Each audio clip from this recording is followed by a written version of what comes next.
Hey, what's up? It's your girl Sequoia live at the TechCrunch Disrupt Conference. I'm here with Mac, the VC. How are you? I'm doing well. It's a pleasure to be here with you, Sequoia. That is a very interesting name to have to be here at TechCrunch Disrupt. It's a weird name because everybody's like, oh, Sequoia Capital. And I'm like, no, I don't work for Sequoia. I'm sorry. I hate to disappoint you. Maybe one day. There'll be some black people over there. Yeah, I'm fine though. I don't need to be a Sequoia Capital. So Mac, okay, we were walking up here, you guys, and everybody was stopping him. And I'm like, we have places to go and things to record. We don't have time for this. So you are very popular. Tell us why. What's your background? My background is not why I'm popular, but I'll go for it. So my background is I'm a software engineer by trade, two-time founder, one exit, one failure, because having a startup is hard. Yeah. And then I went into venture. I started off working for the investment arm of the state of Maryland before launching Rare Breed Ventures in 2020. And the reason why I'm popular is I raised my first fund off of Twitter. That's what I was telling everybody. They were like, really? So wait, we have so many things to discuss. So how did this happen? By accident. Okay. So after the killing of George Floyd, I had a bunch of things on my head. So I started tweeting. And then I just decided, I'm just continuously tweet. I'm gonna tweet every day, see what happens. Okay. As I was tweeting, I met a founder in Dallas, Texas. I wanted to support. He was a Latin founder, wasn't getting any support. So I was like, all right, I can work with him. Went to one of my advisors and they were like, yeah, I don't want to invest in this company. I want to invest in every company you find. Here's $250,000. Go start a fund. And I was like, it's the pandemic, protests in the streets. I don't know if this is the time. He's like, yo, you should do this. I was like, all right, I guess I'm gonna do this. So I went kicking and screaming. And then I realized I didn't know how to raise a fund. Okay, so what happened? Well, because of the tweeting, I noticed other VCs were following me. And so I was like, okay, I need to learn. So if I see a VC follow me, I'm gonna send them a DM just to meet and just to learn.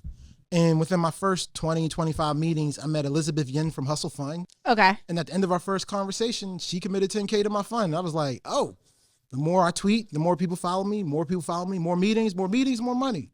That's what I've been trying to explain to people. Building your personal brand is so imperative. So you met Elizabeth. What made her so enamored by you to say, hey, here's $10,000. I don't know you, but I hope it works? I think it's because I'm dope. Okay. I think that's honestly what it was when you look at Hustle Fund and Rare Breed, our strategies are actually very similar. And so I think for her, it was a chance to build a relationship and professionalize it where I'd be able to get deal flow that I might be able to send to them where we could do deals together, which we have done.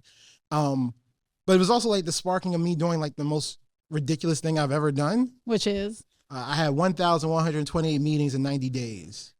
Huh? Explain. Well, when I started having people follow me on Twitter and started sending people DMs, like 80% of all the VCs I reached out to just put time on my calendar.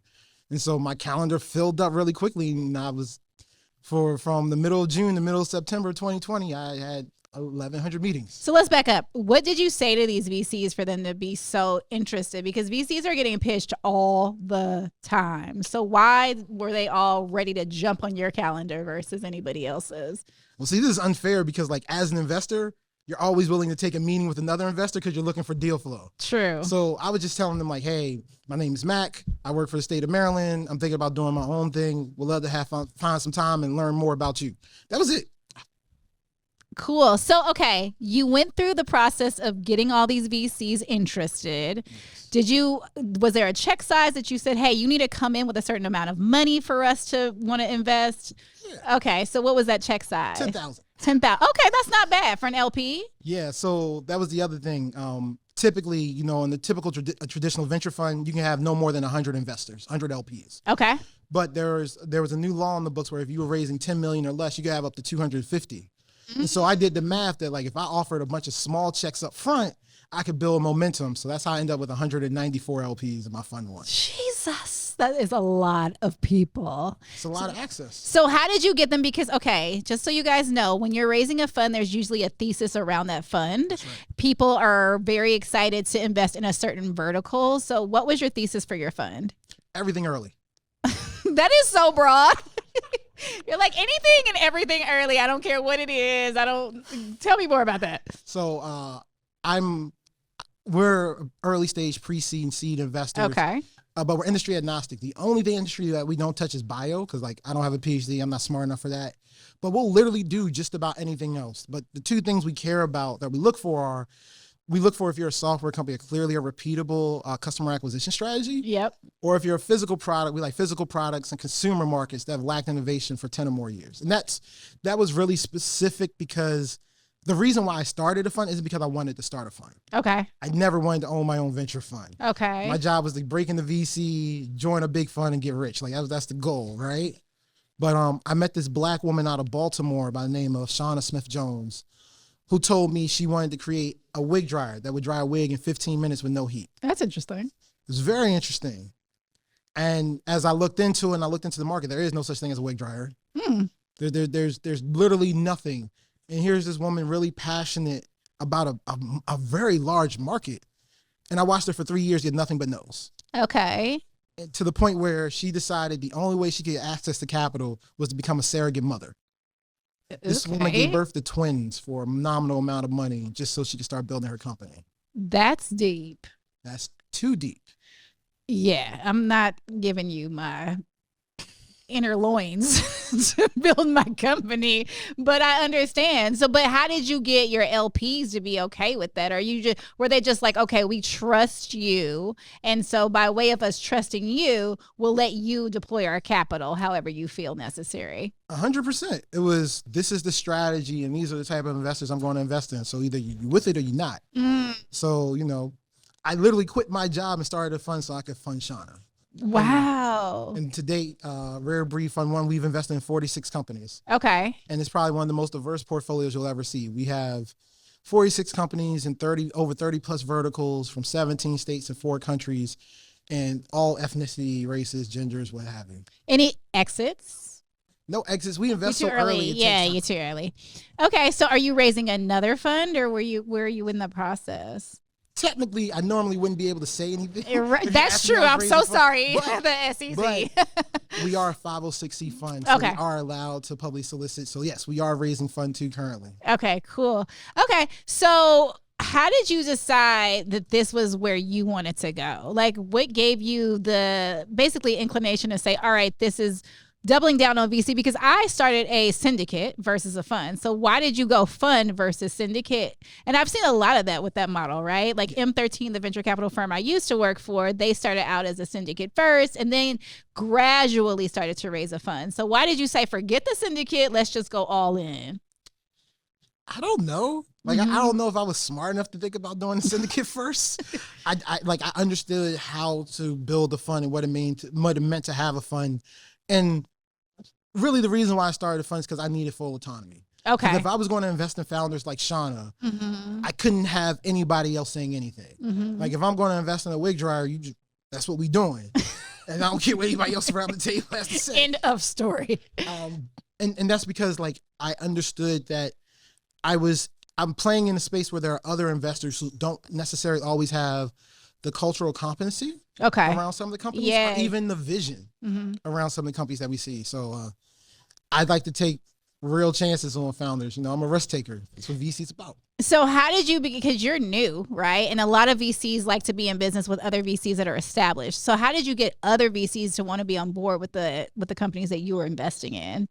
So I'm new as a fund. I'm not new to venture. Got you. Or the ecosystem, right? So I started my first company in 2010, came out to the Valley in 2012. And so that's when I got my initial network. And then I started working for the investment arm of the state of Maryland in 2016. Okay. So when I started my fund, I had a bit of a name presence already. And then the Twitter thing definitely helped. So let's pivot a little bit and talk about that Twitter personal brand that you built. What were some of the things that you were putting out to attract these LPs to be interested in your fund? I wasn't putting out anything for the LPs. Oh, you were just putting out stuff and then they just came to you? Tell us more about that.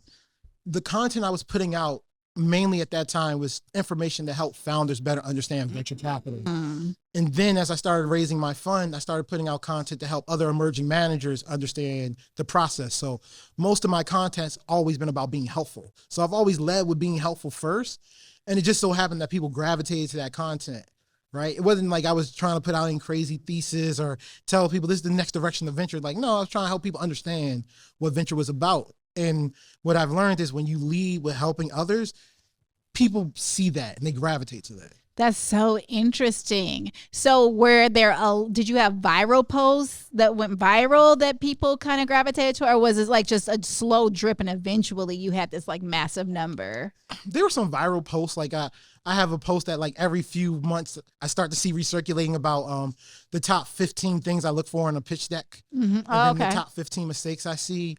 But like it's one of those things where like every now and then I'll do a long person like, oh, I'm gonna kill him with this one's gonna go viral and be like Don't do nothing. 8 people, and then it'd be like a throwaway like, yo, I just had my 5th meeting and I need to use the bathroom so bad, but I forgot to put a break in my day, and like that one will go viral. Be like, that was a throwaway. I wasn't even trying to do enough. So like you never know. It's just more about being consistent, like always consistently putting out content, and it'll start to build. So this is interesting because I started recognizing you when you got on Clubhouse, right? So I didn't see the Twitter expansion, but I saw the Clubhouse expansion. So how did you leverage Clubhouse to help you? Clubhouse was weird because Clubhouse was like an extension of Twitter. Mm-hmm. So like I would get on Clubhouse and then people would like connect with me on Twitter or reach out to me on Instagram. But it's because I gotten popular on Twitter that people started inviting me to these Clubhouses, and like Baron Days be like, yo, get in this Clubhouse. It'd be like, all right, I'm in here. And then E40 start talking. I'm like, yo, what am I doing here? like this. Okay, cool. And then I have like an Olympic sprinter reach out to me like, hey, I need a business coach. Can you talk to me? I'm like, sure. Like I'm not really a business coach, but I can help you. And Today so, like, I'm a business coach. Exactly. But like the Clubhouse was just it's more of like it became part of a content strategy. Right? Like that's all Twitter is, TikTok, Clubhouse, what are spaces? They're just content strategies that can feed into each other, right? So the Clubhouse thing was like, we were doing like a certain Clubhouse once a week, my Twitter things every day. And then like when I had long form stuff, I would do like a medium post like once a quarter or something like that. Okay. And it all kind of fed into like this true content strategy of just building the brand. That's so interesting. So how much was the fund ultimately that you raised? $10 million. $10 million. So with all of those LPs, $10 million, do you feel like now it's easier to raise your second fund? No. Tell us the struggle. It's easier in the fact that more people know me and I have some name presence and I have more of a track record. It's not easier in the fact that it's 2023, the market's tanking. Yeah. It's tough for everybody. Yeah. Right. And it's still, I've only got fund 1 under my belt. I'm still an emerging manager. I'm going to be an emerging manager until I get past the fund 3. Yep. So until then, it is what it is. And then also like, again, like I invest in a wig dryer. I invested in a restaurant. I invested in a device that does braids, right? Like not everybody's going to understand. That's true. Because you have like non-traditional investments. Tell us about that. So tech investments, obviously, if you're in Silicon Valley, you can basically drop an AI anything and people are like, what is it? So for you, having to explain that to people, how do you get them excited? I can evaluate a business with the best of them. Okay. That's not what's special about what I do. I'm a talent evaluator. I find the jockey, not the horse. I find amazing talent. Yeah. So like, I don't necessarily care what you're building. As long as it's in a market that can support $1 billion exit, that's all I need.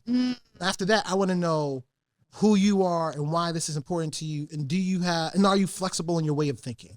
Right? Because what I know is I invest in companies so early that within 3 years of my investment, the company's probably going to be something different. Right. Yeah, that's very true. I can't focus so much on the business, but I can focus a lot on the founder. Right? I'll give you an example. There's a company out of Memphis, Tennessee, Blank Beauty. They have a device that makes custom nail polish any color within 90 seconds, like a vending machine, right? One thing about this founder that I thought was special is when you look at the nail polish industry or the beauty shop industry, it's like 80% of them are owned by Vietnamese. Right? Well, here's the thing. When you go to purchase nail polish, you can buy it in bulk at a discount, but you need to have you need to be licensed. Mm-hmm. Well, to be licensed, you have to be an American citizen. Okay. So if you're not an American citizen, that means you're buying at cost. Ooh, yeah. That's number one. Number two is none of the nail polish brands have their websites translated in Vietnamese. And so he's like, yo, I'm getting a Vietnamese liaison to go talk to these shops, and I'm going to make a Vietnamese version of my website just to help them. Okay. And I'm like, that's a founder leading with some EQ. Right. You don't see that every day. Got it. All right, Charles, I see you. That's something different. I'm going to have to ride with that. I love that. Okay, so we are live at TechCrunch Disrupt. Yes. Why do you think founders or investors need to be here? This is where everybody is. Like, Founders need to be here because investors are here. And investors need to be here because this is where founders are. I mean, look, when I was a founder, the first TechCrunch Disrupt I ever went to was in 2012. I was flat broke, had no money, but had a whole bunch of hustle, so I broke in. So I snuck in and I got to hang out. You literally broke in. I literally broke in. I got featured on 2 podcasts and actually ended up getting investment.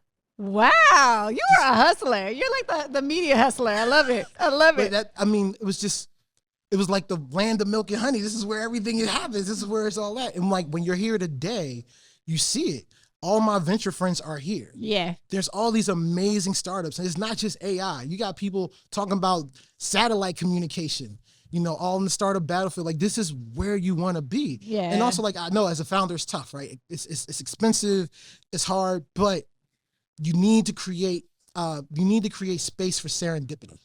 Do you think it's different now that you're here as a brand versus when you were here before? Yeah, because when I came before, nobody knew me. So nobody cared who I was. Now I can barely go 10 steps without somebody saying what's up. Yeah.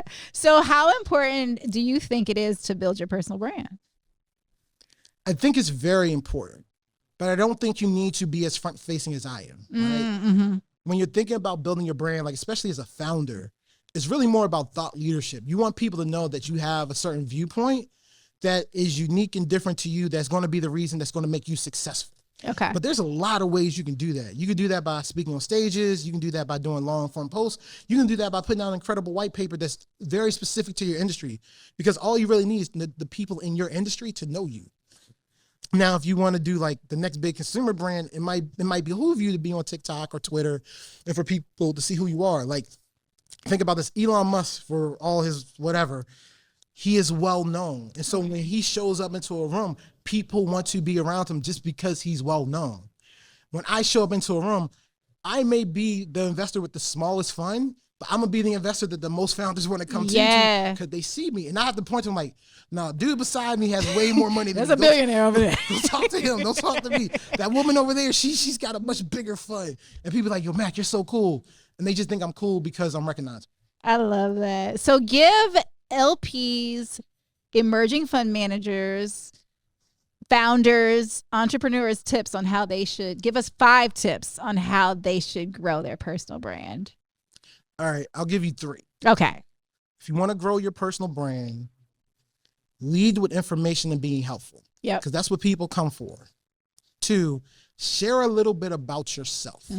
Like, I share stuff about my dog, my cooking, right? That's because like you're human. Yeah. 3rd is every now and then share a vulnerability. Because that makes you real. And that leaves people with a feeling. People come for the information, but they'll stay for the feeling. Ooh, that's a bar. Well, thank you so much, Mac. We are live at TechCrunch Disrupt. Thank you for being here, and tell people how they can find you. You can find me on Twitter at Matt Conwell, and hope to see you at TechCrunch Disrupt next year. And thank you for the time, Sequoia. Awesome.